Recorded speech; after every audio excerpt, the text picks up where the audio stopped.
আসসালামু আলাইকুম প্রিয় ফুটবল ফ্যান্স।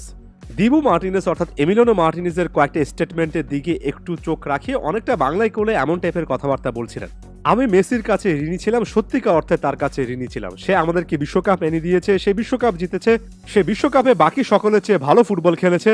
এমনকি যখন সবকিছু তার পক্ষে ছিল না, যখন তার অ্যাবডাক্টারে একটা স্ট্রং ইনজুরি ছিল, তারপরও সে ম্যাচটা খেলেছে এবং আমার কাছে মনে হয়েছে তাকে হেল্প করার জন্য আমাকে কিছু না কিছু এখন করতেই হবে। আরও একটা স্টেটমেন্টে চলে যায়, দিবু মার্টিনেজ বলছিলেন লিও মেসি যখন প্রথম পেনাল্টিটা মিস করলেন তখন আমি আরও অনেক বেশি করে তাড়না অনুভব করি, মেসির জন্য হলেও এই জিনিসটা আমাকে করতে হতো। ব্যাপারগুলো কি এখানেই প্রথম? 2021 কোপা আমেরিকার আগে দিবু মার্টিনেজ খুব একটা বেশি বিখ্যাত হয়নি। একটা ইন্টারভিউতে বলছিলেন লিওনেল মেসির জন্য এবার একটা আন্তর্জাতিক ট্রফি জিততে চাই, এবারই জিততে চাই। যখন দিবু মার্টিনেজ কথাবার্তাগুলো বলছিলেন তখন তিনি কিন্তু বর্তমান সময়ের এতটা বিখ্যাত ফেমাস এমিলিয়ানো মার্টিনেজ হননি। তারপরও ওই সময়টাতে বলেছিলেন, অ্যাডভান্স বলেছিলেন, কোপা আমেরিকাতে সে জিনিসটা করে দেখিয়েছিলেন। কোপা আমেরিকা জয়ের পর লিওনেল মেসিকে জড়িয়ে ধরেছিলেন এবং পরবর্তীতে একটা স্টেটমেন্ট দিয়ে বলেছিলেন যে এবার লিও মেসির জন্য বিশ্বকাপ জয় করতে চাই, যে করে হোক জানপ্রাণ দিয়ে খেলে লিওনেল মেসিকে বিশ্বকাপটা এনে দিতে চাই। বিশ্বকাপ চলাকালীন সময়ে এর আগে পরে অনেকবারই লিওনেল মেসির প্রতি তার মুগ্ধতার কথা বলেছেন লিও মেসি যখন কথাবার্তা বলেন তখন সারা বিশ্ব থেমে যায়, সবাই শুধুমাত্র মনোযোগ দিয়ে তার কথাবার্তাগুলো শোনে। আমার কাছে একটা জিনিস একেবারে স্পষ্ট, সাম্প্রতিক সময়ে আমরা লামিন ইয়ামালকে কেন্দ্র করে লিওনেল মেসির বেশ কয়েকটা আইকনিক ছবি দেখছি, যেখানে লিও মেসি যখন মাত্র বার্সা ক্যারিয়ার শুরু করেছেন একটা ক্যালেন্ডারের ফটোশুটের জন্য শিশু ইয়ামালের সঙ্গে ছিলেন এবং অবিশ্বাস্য হলো সত্য, এটা ইয়ামাল ছিলেন। ফ্যাব্রিজো রোমানো স্বয়ং এই জিনিসটা পোস্ট করেছেন।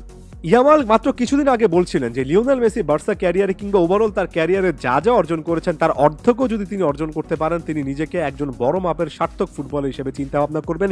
এই মুহূর্তে যখন লামিন ইয়ামালের মতো একজন ইয়াংস্টার লিওনেল মেসিকে আইডলাইজ করেন তখন এসে বারবার করে আমার সবচেয়ে বেশি করে এমি মার্টিনেজের কথা বলতে হয়, কারণ এমিলিয়ানো মার্টিনেজ শুধুমাত্র লিওনেল মেসিকে আইডলাইজ করেননি, শুধুমাত্র তার আদর্শ হিসেবে ফলো করেননি, বরঞ্চ এমি মার্টিনেজ লিও মেসির জন্য বিন্দুমাত্র বাড়িয়ে বলছি না, আবেগ থেকে বলছি না, শুধুমাত্র লিওনেল মেসির জন্য আমার কাছে মনে হয় এমন একটা স্ট্যাটাসে নিজেকে নিয়ে গিয়েছেন, এমনভাবে চেষ্টা করেছেন, এতটাই প্রবলভাবে চেষ্টা করেছেন, মাঝে মধ্যে আপনার চেষ্টাটা, আপনার পরিশ্রমটা এতটা যদি অনেস্ট হয় তখন দুনিয়ার কোনো কিছু আপনাকে যে আটকে রাখতে পারে না, সেটার classical example Dibu Martinez set করেছেন শুধুমাত্র লিওনেল মেসির প্রতি অনিঃশেষ একটা ভালোবাসা থেকে। দিবু মার্টিনেজ তার ক্যারিয়ারের কোন জায়গা থেকে কোন জায়গায় এসেছেন, কিভাবে আর্জেন্টিনাকে একটার পর একটা ট্রফিতে সেভ করেছেন, আমার কাছে ভাবতে অবিশ্বাস্য লাগে।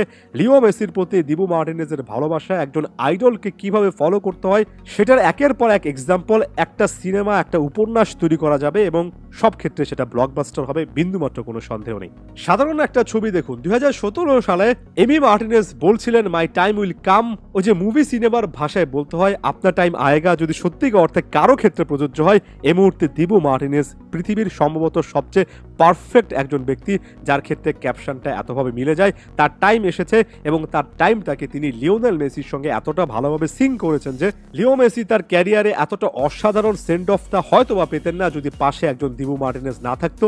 অবশ্যই এই গল্পের আর্জেন্টিনার এই রূপকথার মূল চরিত্র লিওনেল মেসি, তবে পার্শ্ব চরিত্রে একজন দিবু মার্টিনেজ এমন একটা জায়গায় আছেন, আমার কাছে মনে হয় ভিডিওর পর ভিডিও বানিয়ে গেলেও আসলে এই টাইপের বিশেষণগুলো শেষ হবে না।